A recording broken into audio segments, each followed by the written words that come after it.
sending out the call, just like Dr. King said, come to Selma in 1965. We're saying come to Raleigh in 2014.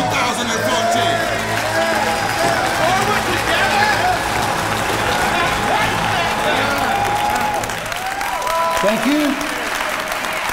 Let me begin by saying these are mean times, and so I speak not for the university, but for myself.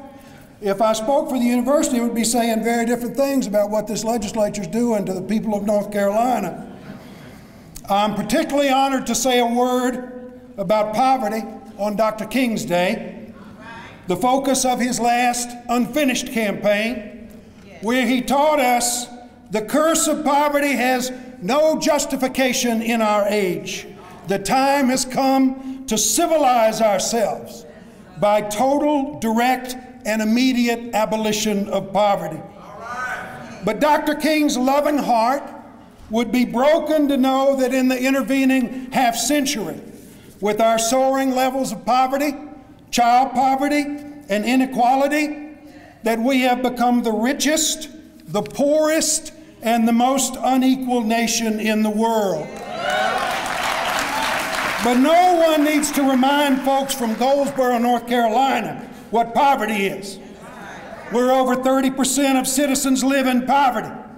An astonishing 60% of children of color. Or in Webtown, where the stunning numbers are even higher.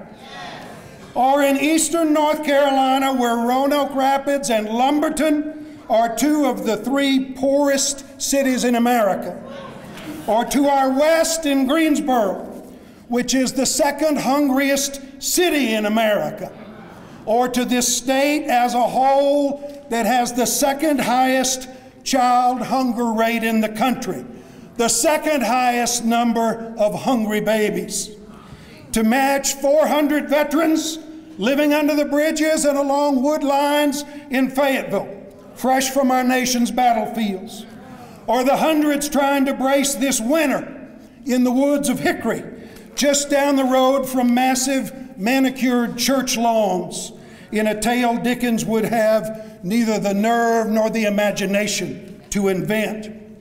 And seeing these outrages, these betrayals of our common humanity, our governor and our General Assembly have elected intentionally to make them worse and to literally wage war on poor people in North Carolina, denying health care to 500,000, unemployment compensation to hundreds of thousands, the earned income tax credit to our poorest and hardest working, and the humane dignity and aspiration of us all.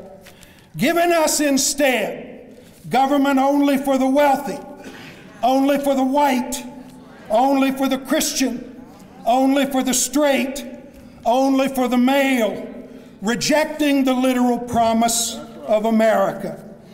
My father was a large man, a no-nonsense, tough Southerner. He didn't go to school much, but he knew how to make himself clear.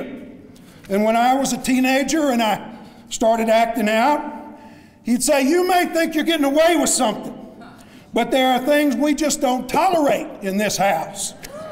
That is the message of the Moral Monday movement to a governor and a legislature that seeks to crush our promise. You may think you're getting away with something, but there are things we won't tolerate in this house. You watch and see. Like Dr. King said, we want all of our rights and we want them now.